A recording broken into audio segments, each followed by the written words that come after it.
not going to ask you how you're doing because I couldn't give a fuck. So I had this dream last night. I was a child playing in the park. Jimmy Self came over me.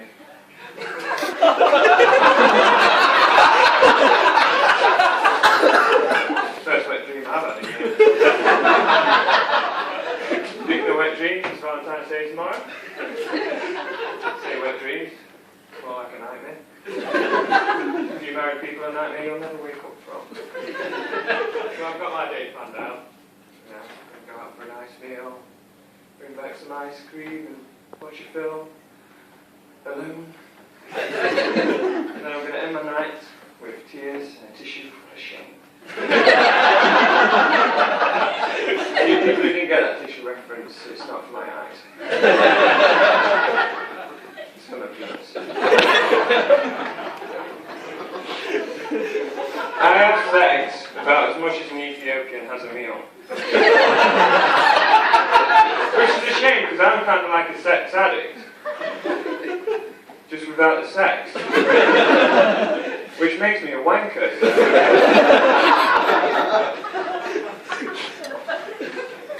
Yeah, I've got friends like you who are in relationships. And I'm like, no, Jack, we used to up about masturbating too much.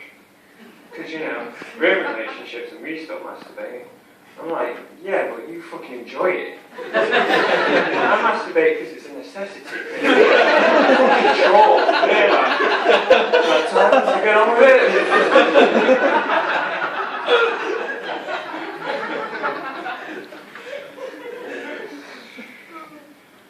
And porn's no good.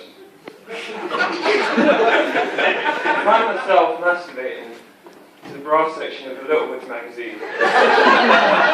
It's more interesting because I wonder what the nipples are like underneath. They're big, they're long, and they're chewed up. It's like Guess Who with tits.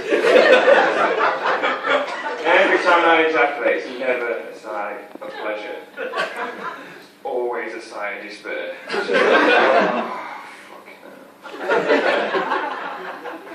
prefer sneezing. Sneezing is an ache for orgasm that just comes out of nowhere, you know. You got your grandma's funeral.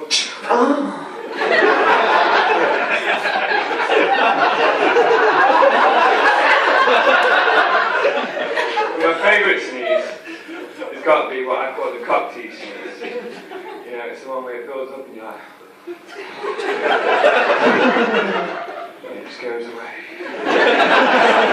And again, you do get it there where you're like...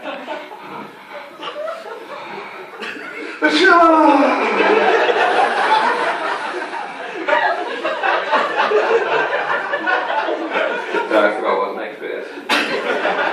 Take the pound, said fuck off. You know, my problem is that women are really complicated. You know, they're like Rubik's Cubes, but with breasts and vaginas that bleed once a month, and it makes them go crazy and hallucinate, and if they're in a group together, they go crazy and hallucinate at the same time. Then it becomes like Braveheart, but with less face paint, more makeup, and the exact same amount of blood.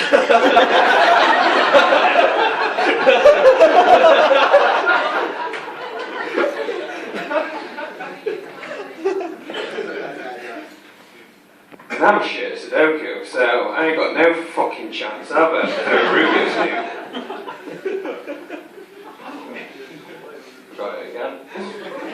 I'm going to spot the difference there, which is good to apply to a woman because women like it, you know, it's change.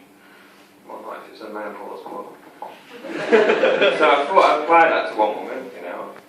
Talking to this last Lisa now from school on Facebook. She was like, oh, I'm in town, do you want to come and join us? I said, yeah, because I thought I had a chance. So I go to the bar, she's there, I'm like, oh, you know, he goes, I'm like, alright, sweetheart. She's like, yeah, I'm like, you put some weight on, haven't you? She slapped me and walked away. She knocked me, so who gives a fuck?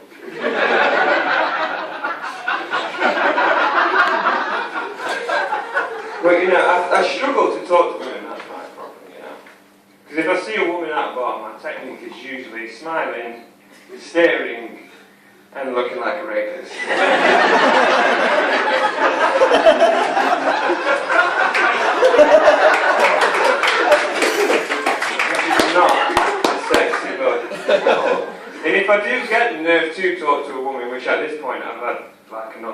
thought that I could piss my son out any second. I don't do myself any favours when I start the conversation with something like, "You look interesting, I'll speak to you."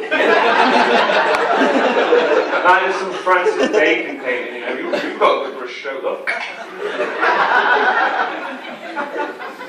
And if, you know, I end up asking stupid fucking questions to him, like the ones you ask a taxi driver. You know, like, "Been out long? Where you been? From around here?"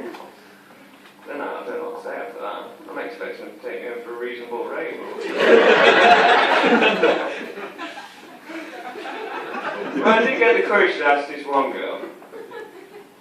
You know, they were hanging around sociably, and she was sending the texts with free kisses, which I thought, you know, in there, because I'm sad and fake like that. I'm like, "Free kisses? Free kisses!" And so, you know, I asked her, you know, "Would you go on a date with me?" My reply was laughter. "Yeah, exactly like that, you cunt." Thanks for that. Well, I was just thinking, well, she laughed because she thought I was joking, which, who the fuck jokes about that kind of thing, you know? Imagine going to the doctors, you know, like, "Oh, doctor, please tell me about that day. Is it alright?" "Sorry, ma'am, but we did all we could." "Oh my God."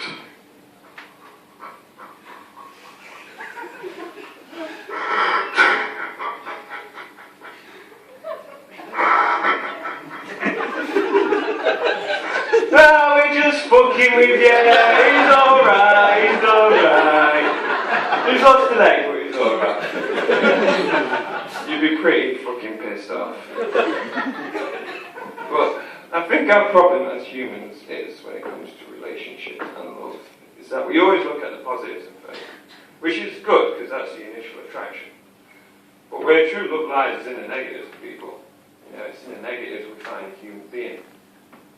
You know, and all of love is an acceptance of a human being for the good and the bad. But we never say anything like, you know, "Oh, I love her because when she chews her food, she makes this fucking horrible noise." But we should, because that's love, you know, and that's why if I ever get married, I'm going to marry someone I fucking hate.